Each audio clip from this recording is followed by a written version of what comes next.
ಮೈಸೂರಿನಲ್ಲಿ helium cylinder ಸ್ಫೋಟ ಪ್ರಕರಣ. ಬಲೂನು ಮಾರ್ತಾ ಇದ್ದವನು ಲಕ್ನೋ ಮೂಲದವ. ಹೀಲಿಯಂ ಹೇಗೆ ಸಿಕ್ಕಿತು ಎಂದು ತನಿಖೆ ಎಂದ ಭರಂ.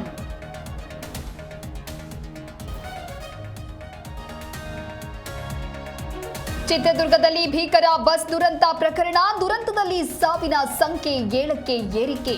ಹುಬ್ಬಳ್ಳಿ ಕಿಮ್ಸ್ ಆಸ್ಪತ್ರೆಯಲ್ಲಿ ಚಿಕಿತ್ಸೆ ಫಲಿಸದೆ ಬಸ್ ಚಾಲಕ ಸಾವು.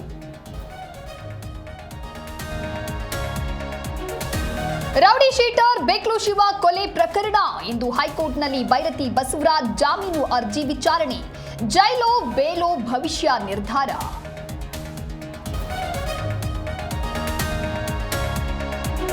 ಶಾಮನೂರು ಶಿವಶಂಕರಪ್ಪಗೆ ನುಡಿ ನಮನ. ವೇಣುಗೋಪಾಲ್ ಸುರ್ಜೇವಾಲಾ ಆಗಮನ.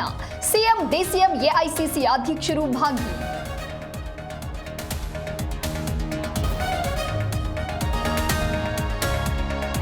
ವೀರಶೈವ ಲಿಂಗಾಯತ ಸಮಾಜ ಒಡೆಯುವ ಷಡ್ಯಂತ್ರ. ನಮ್ಮ ಸಮಾಜವನ್ನ ನಾವು ರಕ್ಷಿಸಿಕೊಳ್ಳಬೇಕು. ತುಮಕೂರಿನಲ್ಲಿ ವಿಜಯೇಂದ್ರ ಹೇಳಿಕೆ.